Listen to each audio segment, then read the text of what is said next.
Halo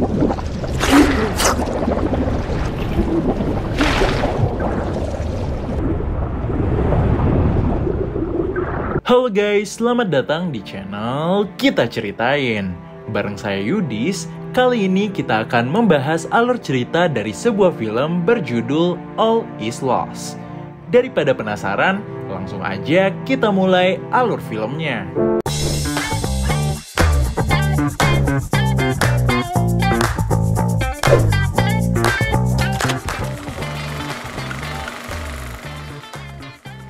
Film ini mengisahkan tentang seorang kakek yang terjebak di tengah-tengah Samudra Hindia, tepatnya 918 km dari Pulau Sumatera. Lalu sang kakek yang sedang tertidur tiba-tiba terbangun setelah mengetahui kapalnya mengalami kebocoran.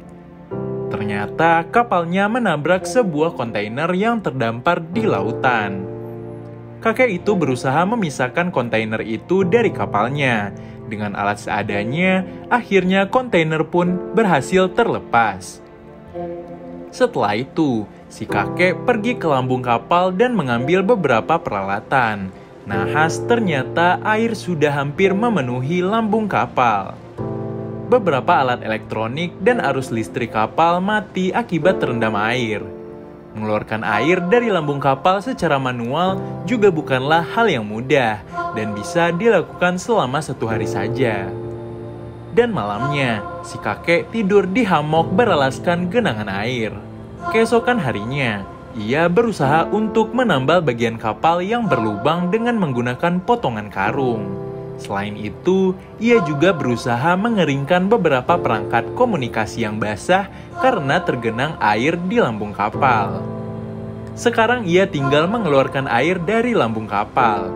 Sekuat tenaga, ia memompa air secara manual menggunakan pompa.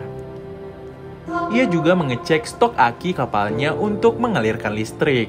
Ternyata aki kapalnya masih bisa mengalirkan listrik walaupun hanya sedikit. Saat ini ia hanya mengandalkan angin sebagai daya penggerak kapal dengan bantuan layar kapal. Si kakek lalu belajar navigasi bintang untuk mengetahui posisinya sekarang. Saat sedang belajar, tiba-tiba radio kapalnya berbunyi dan terdengar suara seseorang sedang berbicara.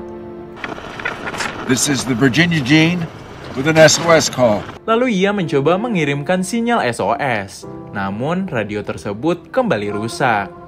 Si kakek pun tidak bisa meminta pertolongan. Tiba-tiba hujan turun. Sang kakek lalu mandi dengan air hujan itu. Sudah lama ia tidak menikmati rasanya air tawar. Keesokan harinya, kapal si kakek yang masih rusak parah itu ternyata berjalan ke arah badai. Sang kakek lalu bersiap-siap untuk kemungkinan terburuk. Benar saja, badai datang menerjang kapal si kakek yang telah rusak parah. Ia berusaha sekuat tenaga untuk melindungi kapalnya agar tidak semakin rusak.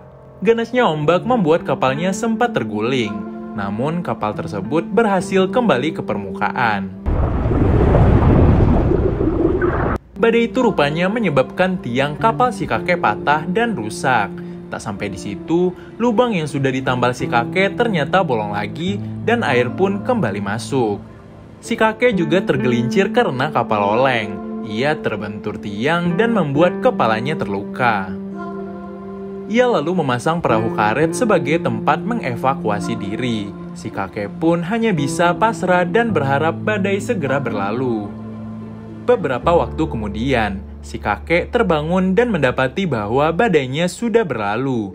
Tapi, ia melihat bahwa kapalnya sebentar lagi akan tenggelam. Ia lalu mengambil bahan makanan yang tersisa dan barang lainnya yang bisa ia bawa ke perahu karet.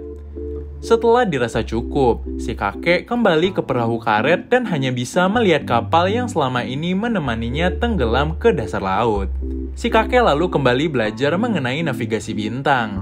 Ia masih punya harapan untuk bisa selamat walaupun saat ini nasibnya hanya tergantung kepada ombak. Saat si kakek tengah beristirahat, ia terbangun saat ternyata kapal karetnya itu mengalami kebocoran halus.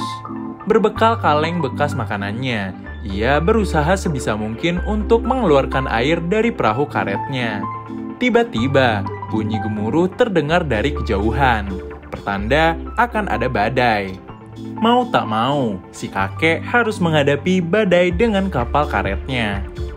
Di tengah amukan badai, perahu karet si kakek sempat terbalik.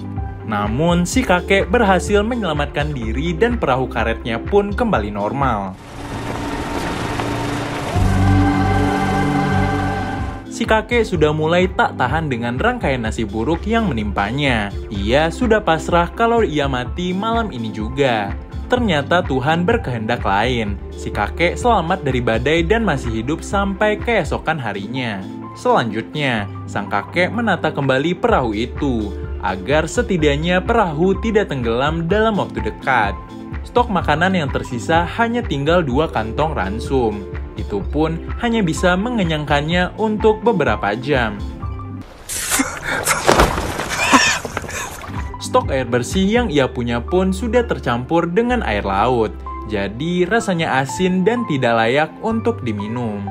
Dalam hati kecilnya, ia masih punya harapan untuk bisa setidaknya bertahan hidup sampai bantuan datang. Lalu si kakek berinisiatif untuk membuat penyulingan air tawar menggunakan bahan seadanya. Bermodalkan 1 plastik bening, ia lalu menggunakannya sebagai penyulingan air tawar. Lalu si kakek juga berusaha untuk memancing dengan umpan dan alat pancing seadanya. Tiba-tiba pancingannya disambar. Ia langsung menarik pancingan tersebut dan benar saja ada seekor ikan kecil di pancingannya itu. Saat hendak mengambilnya, ternyata ikan kecilnya itu disambar oleh ikan hiu. Ia pun tidak mendapatkan apa-apa. Dari kejauhan, si kakek melihat sebuah kapal besar sedang menuju ke arahnya.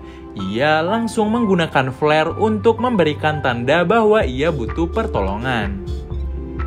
Walau sudah menggunakan flare dan berteriak, kapal tersebut tidak berhenti dan hanya lewat di depan mata si kakek. Satu-satunya pertolongan yang ada, di depan matanya pun sirna.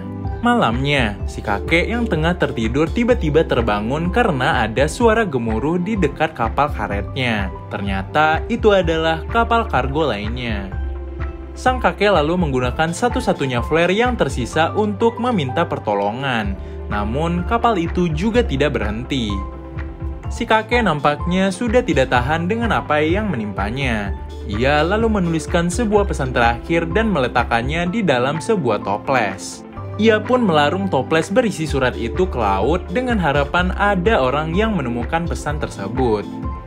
Saat malam hari, si kakek melihat sebuah nyala lampu di kejauhan. Ternyata itu adalah nyala lampu sebuah kapal. Ia ingin memberikan sinyal pertolongan, namun ia sudah tidak memiliki flare lagi. Ia pun membuat sebuah perjudian dengan membakar satu-satunya kapal yang ia miliki dengan harapan kapal yang ada di kejauhan itu melihatnya dan memberinya pertolongan. Dengan merobek-robek buku navigasi bintang yang ia miliki, ia berharap agar api cepat membesar. Karena kapalnya terbakar, si kakek tidak memiliki kapal lain sebagai pijakan. Ia pun hanya bisa menghanyutkan dirinya sendiri sambil menunggu bahwa si kapal itu akan datang. Sang kakek sudah beberapa lama menunggu, namun belum ada tanda-tanda kalau kapal itu akan mendekat dan menolongnya. Karena si kakek sudah putus asa, ia pun memutuskan untuk menceburkan dirinya sendiri ke dalam laut dan mengakhiri hidupnya. Namun kali ini Tuhan kembali berkehendak lain. Sebuah kapal penyelamat datang ke lokasinya. Ia mencari-cari siapa yang membakar kapal karet tersebut.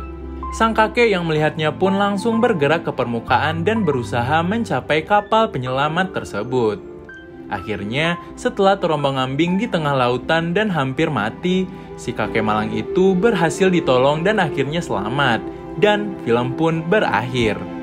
Dari awal sampai akhir film, kita diperlihatkan bagaimana kakek tua ini berjuang untuk tetap selamat dengan nasib buruk yang seakan tiada henti. Tanpa dialog pun, rasanya kita sudah bisa menerka-nerka apa yang dirasakan si kakek ini selama terombang-ambing di tengah samudera. Oke, segitu dulu aja alur film untuk hari ini. Jangan lupa like dan share kalau kalian suka sama kontennya. Sampai jumpa di alur film selanjutnya. Bye!